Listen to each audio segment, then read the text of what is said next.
Vamos começar sobre o que é, né, tá, o visto EB3. Então, como a gente já viu, é um visto de imigração, ou seja, ele leva aí ao green card, que é uma residência permanente, tá? Residência permanente. Então não é um visto de trabalho simples de não imigrante. Ele é um green card. E o green card vai para sempre. Você continua com o green card, até vira cidadão uma hora e tá tudo certo. Tá? Diferente de um visto H1B, que é um visto de trabalho.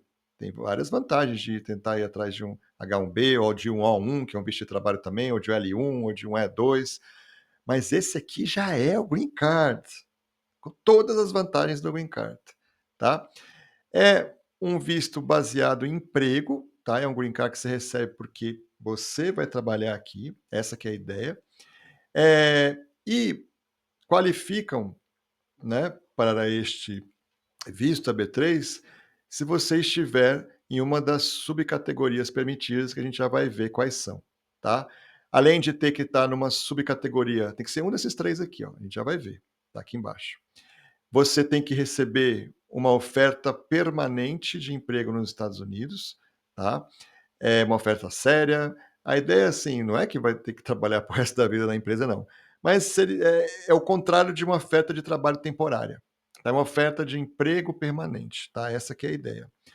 O interessado em receber uma oferta de emprego dessas e conseguir aí evoluir para o Web3, ele pode ele mesmo ir atrás da vaga, tá? Você conhece alguém aqui? Que tipo de relacionamento você já fez aqui? Já tentou fazer entrevista? Já tentou conversar com alguém? Tem um conhecido nos Estados Unidos? Enfim, você mesmo pode ir atrás da vaga, tá? Ou você pode buscar recrutadores de mão de obra, ok? Nesse caso, vai ter um custo, né, para essa operação. Alguma coisa que tem variado hoje entre $15.000 e $25.000 e ainda teria algumas taxas, tá? Taxas para dependentes, tem algumas taxas aí que um exame de saúde, assim, nada grave, mas ainda teria alguma coisa aqui sobre isso. Quando você tem casos que o empregador não quer entrevista, tá? Você não precisa já estar sabendo inglês, sem problemas, quando não se quer entrevista, sem problemas se o inglês ainda não existe até, né? E a única coisa é que você tem um compromisso de chegar aqui com inglês pré-intermediário, bem tranquilo, hein? Tá? Até o final do processo, ok? Uma vez que você obteve esse green card, é recomendável que você fique ao menos um ano nesse empregador antes de você mudar de emprego.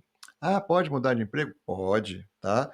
Agora, tem gente que vai lá, consegue um empregador, né, via, por exemplo, um recrutador, o processo dá certo, pagou tudo direitinho, tem lá um empregador te esperando, a pessoa pega o green card, entra nos Estados Unidos e não vai para o trabalho, já está com o green card mesmo, né? Bom, você pode ter problema com isso. Lá na frente você vai pedir a cidadania, vão falar, e aí, qual é o seu histórico de trabalho aqui nos Estados Unidos? E aí não vai constar nada daquele empregador que foi o seu patrocinador para vir para cá. E isso vai soar estranho. A imigração pode ser que queira avaliar se não houve uma fraude da sua parte, o que está acontecendo ali. Então, ficar pelo menos um ano é uma coisa boa, né, de se fazer. Além disso, nos contratos que as empresas fazem para você, né, aí vir para cá e tudo mais, você assina, você tem um compromisso de ficar um tempo com o empregador.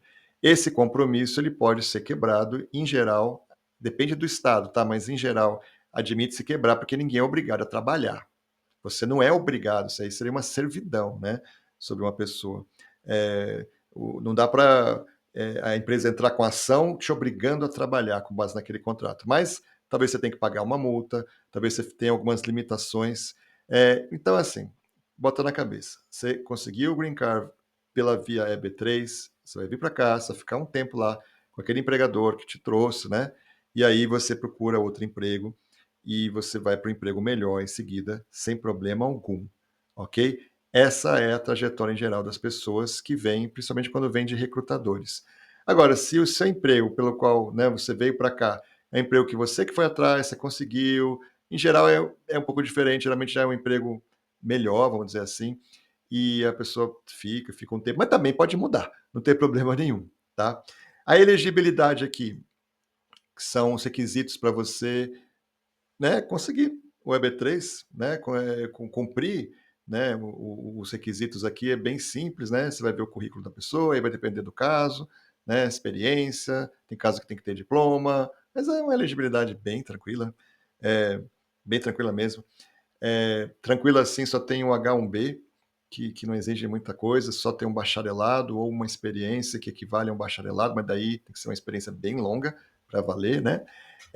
Aqui tem casos até do EB3C que experiências de menos de 2 anos já vão ser suficientes, só para você ter ideia. Experiência geral até, não precisa ser nada específico. Então, a elegibilidade aqui é tranquila. E a admissibilidade, que é assim, uma vez que você foi aprovada a sua petição de AB3, está tudo elegível, está tudo ok, também é tranquila, porque a admissibilidade é ver se você tem antecedentes criminais, se você nunca cometeu uma violação imigratória, tipo, já veio para os Estados Unidos e ficou além do tempo, essas coisas, né? É mais ou menos tranquila a questão de saúde, vai fazer um exame médico. Então, assim, gente, elegibilidade tranquila, admissibilidade tranquila. A grande questão aqui é conseguir uma oferta de emprego e ter a orientação correta, ter um escritório de advocacia correto, sem problemas, porque, assim, esses casos são quase sempre ganhos. É só fazer um trabalho, né? Vai ter que fazer uma certificação trabalhista, mostrar que aquele emprego está tendo falta aqui nos Estados Unidos. Isso aí é dia a dia de advogado, né? Então, é difícil dar errado aqui. Essa é a verdade. O EB3 é aquela coisa assim, líquida e certa. Tá, mas onde é que está o problema nisso? Bom, o problema é a questão do trabalho, tá? Tem trabalho fácil via recrutador e ok, né? Mas não vai ser um trabalho com salário assim tão alto. Mas ok, para entrar aqui, para ganhar um green card, gente, sem frescura, né? Ok? E o outro problema, né, que você, se não for via recrutador, né, você vai ter que ir atrás mesmo da vaga e vai dar um pouco de trabalho. E o outro problema, agora sim, que nós temos aqui do EB3 é porque está demorando para conseguir. Né? Então, 3 anos, 4 anos, está demorando um bom tempo atualmente. Teve tempo que era muito mais rápido. Tá? Mas aí você vai pensar, vamos pensar juntos aqui. Se você fosse pegar um green card de uma outra categoria aí, pelo EB2, pelo EB3, pelo EB1, desculpa, né? Pelo EB2, gente, aí o problema está muito mais em cima, né? Você vai ter que mostrar habilidades extraordinárias ou habilidades excepcionais, ou vai ter também uma oferta de emprego, e também vai demorar, né? Quando tem necessidade de uma oferta de emprego, o EB2 normal vai ter a mesma demora aqui, né? Muito parecida, né? Não é exatamente a mesma, mas muito parecida com a do EB3. Vai ter que mostrar National Interest Waiver no EB2NIW, que é cada dia mais difícil de demonstrar, né? Claro, vai ter casos que eu entrevisto aqui e falo, não, esse caso aqui é um caso muito bom, sabe? Vamos EB2NW, vamos. Tem casos que vai ser EB1, tá sossegado. Mas tem uma zona cinzenta ali que tem que ver se vale a pena arriscar. E aí, num caso como esse, que não seja EB3, gente, difícil conseguir muitas vezes, dependendo do perfil, e vai demorar também. Então, por que não o EB3? Que é fácil, elegibilidade tranquila, tudo ok, maravilha, né? Vai demorar um tempo, mas é praticamente certo. Por que não EB3? Né? Essa que é a pergunta que você tem que fazer aí para você mesmo. E eu vou tentar ajudar você nessa resposta aqui, dando mais elementos. Bom, mas quais são as subcategorias aqui? Né? Tem uma que é o EB3A, olha aqui, ó, EB3A. Tem uma que é o EB3B e o EB3C. EB3A é para Skilled Workers, tá? Que são trabalhadores qualificados. Okay? São pessoas que têm um treinamento, que têm uma experiência ali específica.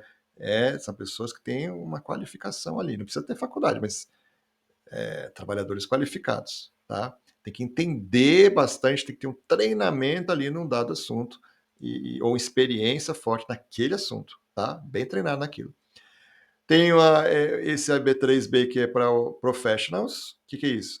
São profissionais com bacharelado, então aqui vai ter que ter um bacharelado na área ali daquele trabalho, para você entrar nessa subcategoria aqui. E tem other workers ou unskilled workers, tá? que são os trabalhadores não qualificados. Então, é para situações em que a oferta de emprego não exige um treinamento específico para você. Não existe, você não tem que ter tido um treinamento específico numa área, tá? Uma experiência específica numa área. O que você exige geralmente é 1 ano de experiência de trabalho, geral, entendeu? Geral, assim, nada específico, tá? É para casos que você tem menos de 2 anos de experiência geral como requisito para poder trabalhar. Tranquilo, né? Então são esses 3 casos. O que está bombando, na verdade, são esse aí, o unskilled workers, que são os trabalhadores não qualificados, são aquelas pessoas que vão trabalhar em fast food aqui nos Estados Unidos, seja na cozinha, seja servindo, seja limpando, né? Vão trabalhar em hotéis, vão trabalhar em, por exemplo, limpeza, tá? Várias situações que não requerem uma experiência específica em algo, um treinamento específico, apenas uma experiência geral de trabalho inferior a 2 anos. E para isso está faltando, obviamente, mão de obra aqui nos Estados Unidos, super complicado. Você vai às vezes em Starbucks aqui, tem uma pessoa atendendo, uma fila gigante, ela atende, ela cobra, ela faz, porque não tem gente trabalhando. McDonald's, então, é o rei aqui desse EB3C, né? Tá? Porque não tem, fast food está em pânico, né? Tá? Tem áreas do país que assim, é caótica a situação em relação a isso. E aí, né, você está numa subcategoria que vai ter bastante oferta, tá? O salário aqui não vai ser muito alto, então vai ser salário de $10, de $11, né? Por hora, obviamente, né? Claro, se você, por exemplo, eu moro na Califórnia. Califórnia fast food é $20, entendeu? Tipo, o custo de vida é bem mais caro, mas tem alternativas, né? No começo, né? As pessoas aqui moram é, de um jeito um pouco diferente no Brasil. Às vezes você tem uma casa, várias pessoas morando, bem organizadinho, tudo, até que você progride, aí você tem uma casa só sua, ou você mora no fundo, né? Numa casa de fundo. Então, assim, acaba que você tem que fazer um cálculo aí, entender uma área que vai ser melhor.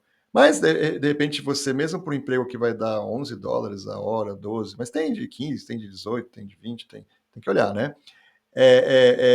Gente, é 1 ano ali que você vai ter que ficar, né? E geralmente os brasileiros costumam ter uma qualificação legal, eles chegam, já viram até gerente do lugar, aí já ganha mais, né? Entendeu? Então, assim, é, tem que pensar, mesmo para uma situação assim que você acha, nossa, mas ganha tão pouco, estou ganhando isso aqui no Brasil, né? Tipo, por que eu estou indo para lá, né? Bom, muitas vezes não está ganhando isso aí no Brasil, não, né? Mas enfim, por que eu vou para lá? O custo é mais alto, tal, porque é uma grande oportunidade, né? E outra coisa, o cônjuge, ele recebe também o green card. Ele pode trabalhar mais livremente até já desde o começo num outro lugar que ele está ganhando mais. Tá entendendo? Então, assim, vale muito a pena. Tá bombando essa área. Skilled workers, professionals, acaba pegando mais situações em que você foi atrás de um emprego e conseguiu.